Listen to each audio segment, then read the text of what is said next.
इसके बाद महाराज कथा आती है हमारे सुदामा चरित्र। बहुत सुंदर कथा है। तो प्रभु की मित्रता की कथा है, ब्राह्मण भक्ति की कथा है। सुदामा जी प्रभु के बहुत बाल्यावस्था के मित्र थे और इन्होंने सांदीपनी मुनि के यहाँ एक साथ शिक्षा ग्रहण की थी। तो आज ये सुदामा चरित्र थोड़ा नरोत्तम दास ठाकुर जी के जो सोरठा आदि जो हैं, कवित्त हैं, छंद हैं, उनके अनुसार इस कथा को कहने का प्रयास करते हैं। तो महाराज सुदामा चरित्र में वर्णन आता है कि कृष्ण मित्र कई जन्म को ताको वर्णन की और सुख संपत्ति माया मिले सो उपदेश जो दी। इस सुदामा चरित्र के विषय में कहा जाता है कि श्री कृष्ण परम मित्र भी हैं और ब्रह्म और जीव मित्र हैं। इसका भी वर्णन आज प्रयास करेंगे थोड़ा सा विस्तार से करने का। तो कृष्ण मित्र कई जन्म को ताको वर्णन की, जो भी इस कथा को सुनता है या कहता है उसे सुख संपत्ति माया सभी प्राप्त होते हैं। उसके बाद महाराज सुदामा जी के विषय में आता है कि विप्र सुदामा बसत हो सदा आपने धाम और भिक्षा करी भोजन करें हिय जपत हरि नाम। एक गांव में महाराज सुदामा जी विप्र एक ब्राह्मण रहा करते थे और भिक्षा मांगकर ही अपना जीवन यापन करते थे और प्रभु का स्मरण सदैव कर उनके हृदय में रहता था। तो और बहुत बहुत गरीब थे, मतलब उनके घर में छत भी टूटी हुई थी, कपड़े भी उनके पास, वस्त्र भी नहीं थे, फटे पुराने वस्त्र पहना करते थे। तो उनकी पत्नी बहुत दुखी होती थी। तो एक दिन महाराज सुदामा जी के मुख से अनायास निकला कि कहो सुदामा वाम सुनो कृष्ण हमारे मित्र करत रहित उपदेश किए ऐसा परम विचित्र। महाराज जैसे ही उनकी पत्नी को पता चला कि श्री कृष्ण द्वारकाधीश उनके मित्र हैं, सखा हैं, तब तो महाराज उन्होंने फिर कहना प्रारंभ किया कि तुम्हारे मित्र हैं तो तुम उनके पास क्यों नहीं जाते, मिलते क्यों नहीं हो? भाई मित्र हैं तो तुम्हारा तो कष्ट निवारण करेंगे, दुनिया का कष्ट निवारण करते हैं। तो महाराज फिर सुदामा कहते हैं कहो सुदामा वाम सुनो और वृथा सब भोग और सत्य भजन भगवान को धर्म सहित जप जो। महाराज सारे भोग व्यथा हैं, केवल भगवान का भजन ही सत्य है, उसके अलावा कोई मांगने योग्य वस्तु नहीं है। उसके बाद महाराज फिर पत्नी कहती हैं लोचन कमल दुख मोचन तिलक भाल श्रवणनी कुंडल मुकुट धरे मात है ओढ़े पीत वसन गरीबों वैजयंती माल शंख चक्र गदा और पद्म लिए हाथ हैं और कहत नरोत्तम संदीपनी मुनि के यहाँ तुम ही कहत हम पढ़े एक साथ हैं और द्वारिका के गए हरि दारिद्र हरेंगे पिए। द्वारिका के नाथ वे अनाथन के नाथ हैं। अर्थात महाराज इतना सुंदर स्वरूप है प्रभु का और तुम हर बार कहते हो कि हमारे मित्र हैं, हम एक साथ पढ़े हैं, तो तुम उनके पास जाओ और ये मेरा विश्वास है कि वो तुम्हारे दुख निश्चित ही हरण करेंगे, क्योंकि वो तो अनाथों के नाथ हैं, द्वारकाधीश हैं। तो मेरी बात मानकर तुम जाओ। फिर सुदामा कहते हैं महाराज के मेरे ही हरि के पद पंकज 12,000 देखो परीक्षा औरन को धन चाहिए बावरी बामन को धन केवल भिक्षा। कि तू मेरी 1000 बार परीक्षा ले ले, मेरे हृदय में तो उनके चरण कमल विराजमान हैं और ब्राह्मण का तो परम धर्म और परम कर्तव्य यही है कि वो भक्ति में लीन रहे और भिक्षा मांगकर भोजन करें, यही बात ब्राह्मण धर्म है। इसलिए तो इन बातों को रहने दे। लेकिन महाराज, और सुदामा जी कहते हैं कि दीन दयाल को ऐसो ही द्वार है, दीनन की सुध लेत सदा ही। और द्रौपदी ते गजते प्रहलाद ते, जानी परी न विलंब लगाई। याही से भावत मोमन दीनता, जो निभे निभे जस आई। और जो ब्रजराज सो प्रीत नहीं, केहि काज सुरेश होगी ठकुराई। और समझाते हैं अपनी पत्नी को कि देख, दीन दयाल को ऐसो ही द्वार है, दीनन की सुध लेत सदाई। जाने की आवश्यकता नहीं है, वो तो स्वयं ही सुध लेते हैं। क्या उनसे कुछ बात छिपी है? उन्हें तो सब पता है, सब ज्ञात है। और द्रौपदी ते गजते प्रहलाद ते, जानी परी न विलंब लगाई। जब द्रौपदी ने प्रभु को पुकारा तो क्या विलंब किया उन्होंने? जब गजेंद्र ने पुकारा तो एक क्षण में प्रकट हुए। हाथ पकड़ कमला कहें, कहाँ जात ब्रजराज। हाथों कमला ने सुनी, थी सुनी गजराज। मतलब इतनी जल्दी पहुंचे कि हाथी बोलते तो हाथी बोलने से पहले ही हाथों माता लक्ष्मी ने सुना, और थी जब तक बोला तब तो गजराज के पास उपस्थित हो गए। गजराज ने सुना हो। उसके बाद प्रहलाद ने स्मरण किया तो क्या विलंब किया? खंभ फाड़कर, खंभ तोड़कर उसमें से प्रकट हुए नरसिंह रूप में। तो उनके पास जाने की आवश्यकता नहीं है। उनका अगर प्रेम हृदय में है तो स्वयं वो अपनी सुध लेते हैं। तो और यदि ब्रजराज श्री कृष्ण से प्रेम नहीं है तो कहीं काज सुरेश की ठकुराई। तो फिर बार बार अनेकों जन्मों में इंद्र बनकर भी कोई लाभ नहीं है, क्योंकि धन से उस भक्ति की, उस प्रेम की कोई तुलना नहीं की जा सकती। महाराज, उनकी स्त्री को बड़ा क्रोध आया कि मैं समझा के थक गई, इनकी समझ में ना आ रही बात। फिर कहती है महाराज उनकी पत्नी कि फाटे पट टूटी छानी, खायो मांगे आनी। और बिना यज्ञ विमुख रहत देव पितरे। उसके बाद वे है दीन बंधु दुखी देख के दयाल होवे।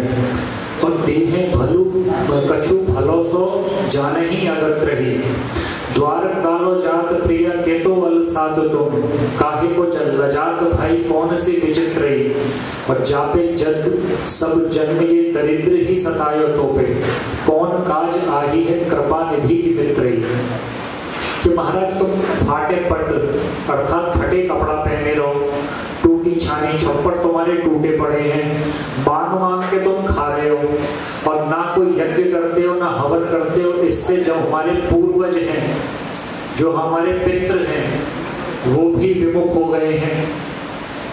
तो क्यों तुम्हें इतनी लाज आ रही है? काहे को लजात?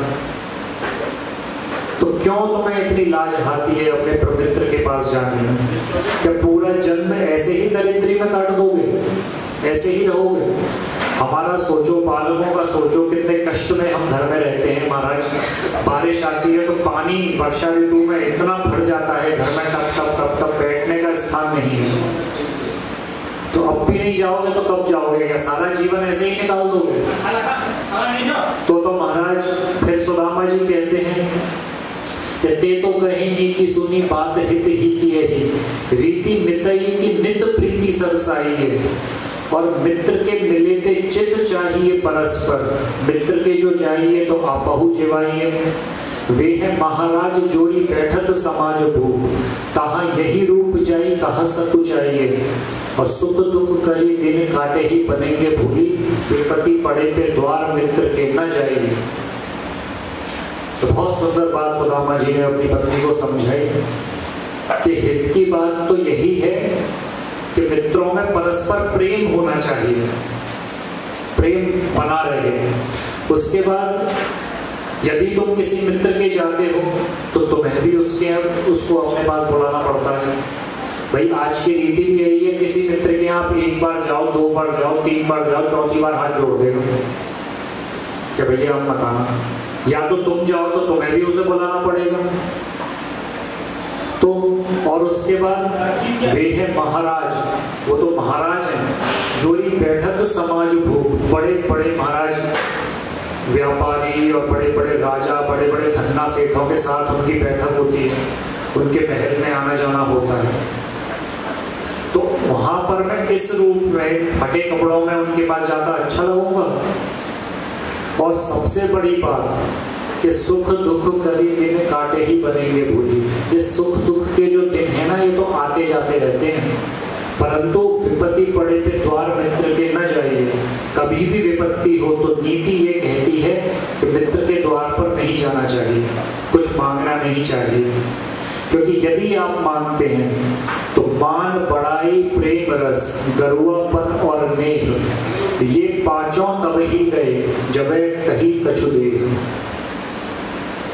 मान सम्मान बड़ाई प्रेम रस स्नेह ये सभी समाप्त हो जाते हैं जब तुम्हें कोई कुछ देता है या तुम किसी से कुछ मांगते हो, तब सम्मान और ये 5 वस्तुएं आपके जीवन में नहीं रहती। इसलिए विपत्ति के समय किसी से भी कुछ मांगना नहीं चाहिए। तो महाराज बड़ा समझाया प्रहलाद जी ने, फिर भी नहीं मानी।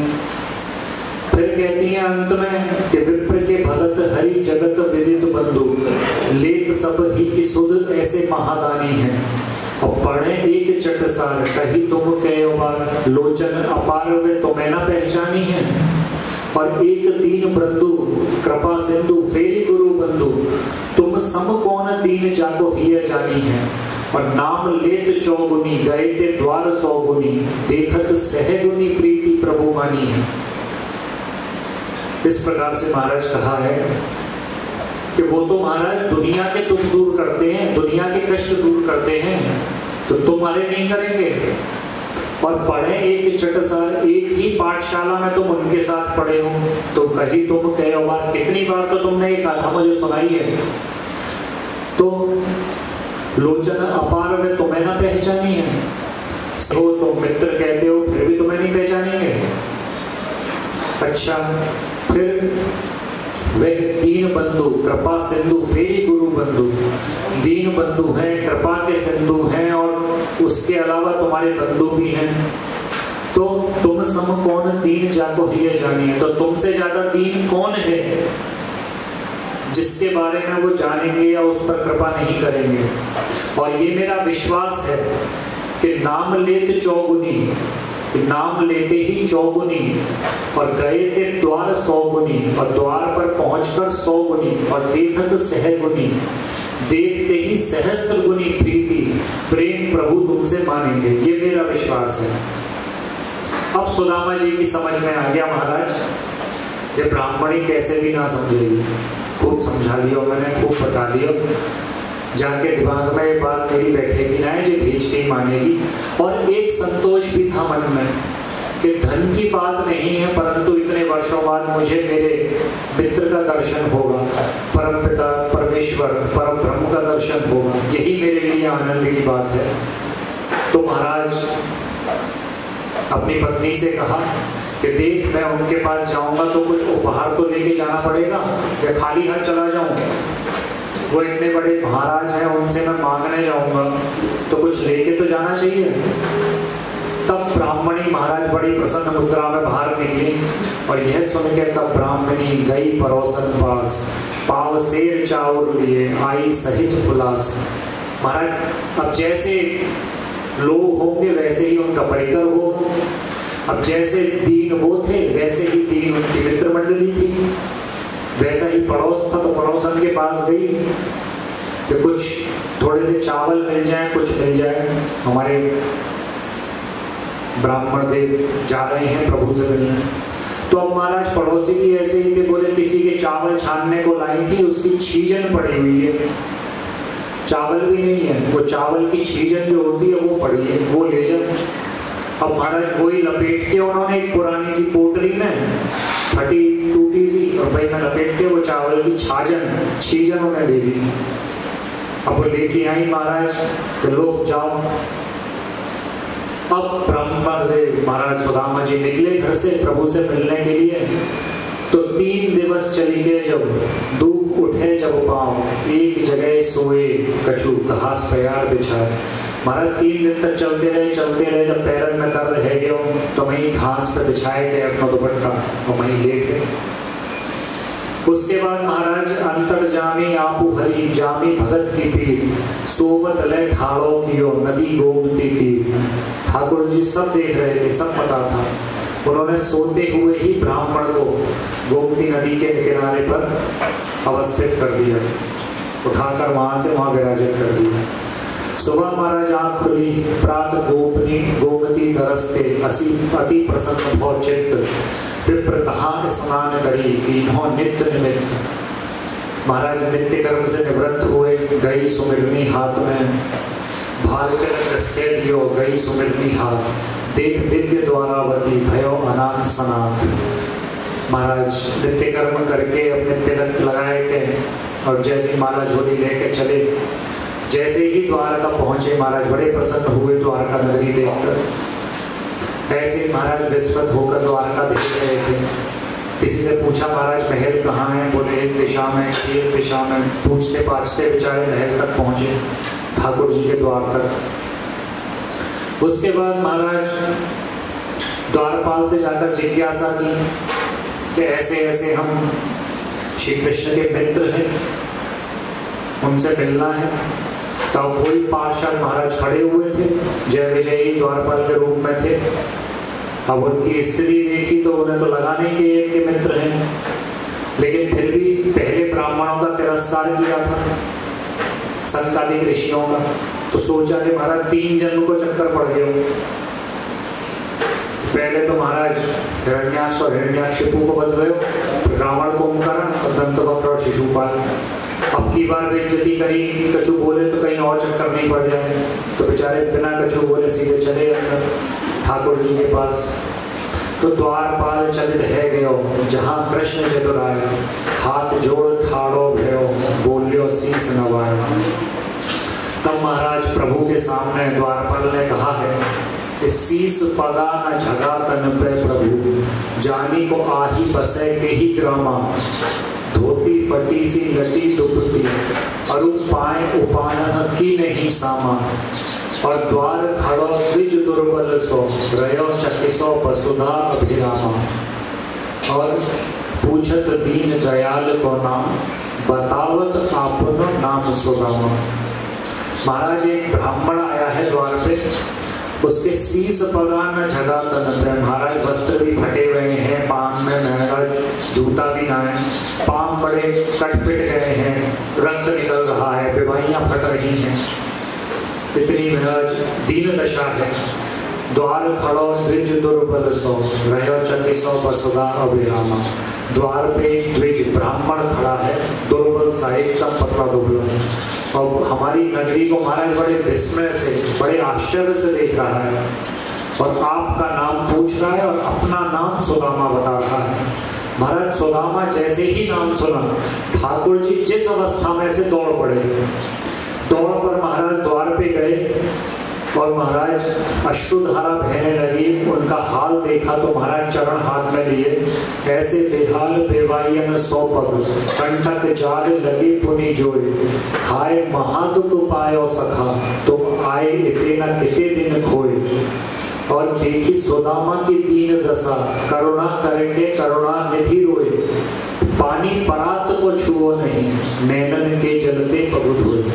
महाराज चरण हाथ में लिए, देखा महाराज रक्त बह रहा है, बेवाइयां फटी हुई हैं, अश्रुधारा बहने लगी। महाराज चिल्लाने लगे कि जल लाओ, कोई गर्म जल लाओ, कोई ठंडा जल लाओ, जल्दी लेके आओ। पर महाराज इतना सब्र भी नहीं था कि महाराज उन्होंने अपने नेत्रों के जल से ही उनके पैरों को धो दिया। उसके बाद कहते हैं महाराज कि तुमने इतने दिन क्यों लगा दिए, पहले ना आ सकते मेरे पास। तो सुदामा जी कहते हैं तुम हम कब फ्री बैठे, हमारे पास काम ना है तो तुम्हारे पास आते हैं। तो आगे मिलने का मन हुआ, आ गए। तो महाराज भीतर लेके गए, सुदामा जी को नए वस्त्र आभूषण पहनाए, स्नान ध्यान किए, वार्तालाप की, महाराज पुरानी बातें हुई। दो मित्र जब बैठते हैं तो महाराज सुदामा जी को कृपा का बहुत अनुभव हुआ। फिर एकदम प्रभु को ध्यान आई कि अच्छा तुम हमसे मिलने आए हो तो भाभी ने कछु तो दियो होगा हमें, ऐसा थोड़ी है कि खाली आता है। अब महाराज वो पोटली 4-6 दिन से जब से रास्ता में चल रहे हैं बगल में दबा रखी है, वैसे ही वो पुरानों सो कपड़ा हो बिना धुलो और वो पसीना लग लग के और बुरो है। अब वो पोटली छुपा रहे हैं और प्रभु कह रहे हैं दिखाओ क्या है तुम्हारी बगल में। अब वो देना नहीं चाह रहे, तो प्रभु ने जैसे ही पोटली खींची महाराज, तो देखो तो वहां में छीजन। तो प्रभु ने जैसे ही एक मुट्ठी खाई तो महाराज एक लोग, और महाराज इतने चाव से उसे पा रहे हैं कि ब्रह्मा जी और महादेव जी भी देखकर आश्चर्यचकित हैं। और खाते खाते बोले कि महाराज एक मुट्ठी खाई तो एक लोग तुम्हारा, दूसरी मुट्ठी खाई 2 लोग तुम्हारा, तीसरी खाने वाले है तो लक्ष्मी जी आ गई बगल में। कान में बोलती तो कहती है महाराज, कहो रुक्मणी कान में यह दो कौन मिलाप, करत सुदामा आप सो। महाराज बहुत सुदामा आप, तो तीसरा लोग भी दे दियो तो सुदामा तो कृष्ण है जाएगा और तुम सुदामा है जाओ, तो रुक जाओ, नेक्स्ट सबर से काम लो। ठाकुर जी बोले हाँ सही बात। फिर महाराज प्रायः है प्रेम से सुदामा जी को कक्ष में लेके गए हैं। कुछ दिन सुदामा जी वहीं रहे ठाकुर जी के सानिध्य में, बहुत आनंद देखा, पूरी नगरी देखी, घूमे फिरे। कुछ दिन बाद ठाकुर जी आए उनके पास, बोले हाँ महाराज और रुकोगे कि जाओगे।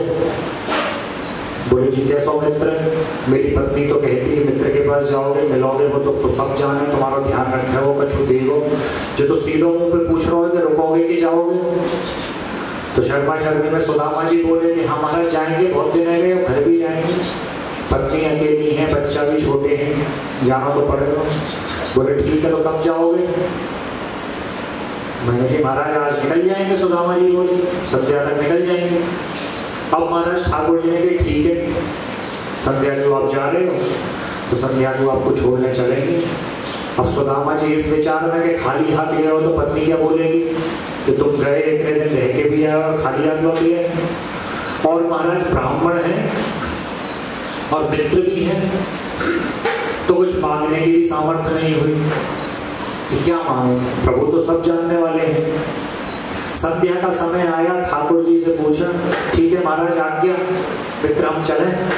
बोले हाँ जा तो रहे हो जाओ, और ये जो राजसी पोशाक पहन रखी जाए तो उतार के जाओ, जाएगा पहन जा रहे हो, तुम्हारे कपड़ा धुलवा दिए, ड्राई क्लीन है, सूख गए, उन्हें धारण करो और जाओ। तो बोले भगवान जी तो देने की सोच रहे हैं, कपड़ा और उतरवा लिए जी, क्या देखो मुझे। ठीक है महाराज, सुदामा जी ने वस्त्र पहने, रथ में बिठाया और महाराज सारथी को आज्ञा दी कि हमारे मित्र हैं, उन्हें इनके द्वार तक छोड़कर आइए। अब सुदामा जी पूरे रास्ता महाराज सिर खुजाते चले कि क्या कहूँगा, कैसे कहूँगा, कैसे बताऊँगा, अपनी पत्नी को क्या जवाब दूंगा कि महाराज इतने दिन में रह भी आए हो और कुछ लेके भी ना आया, कपड़ा तक तो कोई पहन रखे। ठीक है महाराज, जैसे ही नगर में प्रवेश किया तो महाराज नगर पूरा बदला हुआ, पूरा स्ट्रक्चर ही चेंज। वहां तो महाराज सुदामा जी के नाम के यानी यूनिवर्सिटीज खुल गई और स्कूल खुल गए और फैक्ट्री खुल गई और मिल खुल गई, सबन पे महाराज सुदामा कंस्ट्रक्शन लिखा हुआ। अपनी गली में पहुंचे तो महाराज गली बदल गई, वहां तो मकान ही नहीं, उनकी तो झोपड़ी सी, वहां तो महल खड़ो हुए। सुदामा जी बोले जी मैं आया तो सही जगह हूँ, पर ये जी चक्कर क्या है, कुछ दिन पहले तक तो यहाँ मेरी झोपड़ी, महाराज पड़ोसी के पास गए, मेरी पत्नी और बच्चा कहाँ गए। इतने में महाराज ऊपर से पत्नी जी दिखी, राजसी वेशभूषा में खड़ी हुई। जैसे ही नीचे आई तो पहचान ही नहीं पा रहे अपनी पत्नी को। बोले देवी आप कौन। बोले आपकी पत्नी हूँ। भूल गए इतनी जल्दी। तो और मैंने कही जी, सुदामा जी बोले ये सब क्या है, जो झोपड़ी खा गई हमारी, ये क्या। बोले महाराज आप ही ने तो भेजे, वो सब बनाए के सब तैयार करके और सब धन धान्य करके परिपूर्ण करके गए। तब महाराज सुदामा जी को समझ में आई कि सब ठाकुर जी की कृपा है। वहां से वो खाली हाथ भेज दिया, लेकिन यहाँ उन्होंने भंडार भर दिए। तो ऐसी महाराज सुदामा जी की कथा है। सुदामा जी के विषय में ठाकुर जी ये कहते हैं, अंत में ये भी आया है कि एतद् ब्रह्मण्य देवस्य श्रुत्वा ब्रह्मण्यताम नरः और लब्ध भावो भगवती कर्म बंधात् विमुच्यते। जो भी ये ब्राह्मण भक्ति की कथा, प्रभु की कथा ये सुनता है, उसके महाराज समस्त कर्म बंधन छूट जाते हैं, समस्त कर्म बंधनों से मुक्त हो जाता है। ऐसा महाराज सुदामा चरित्र का वर्णन है। बोलिए श्री कृष्ण भगवान की जय।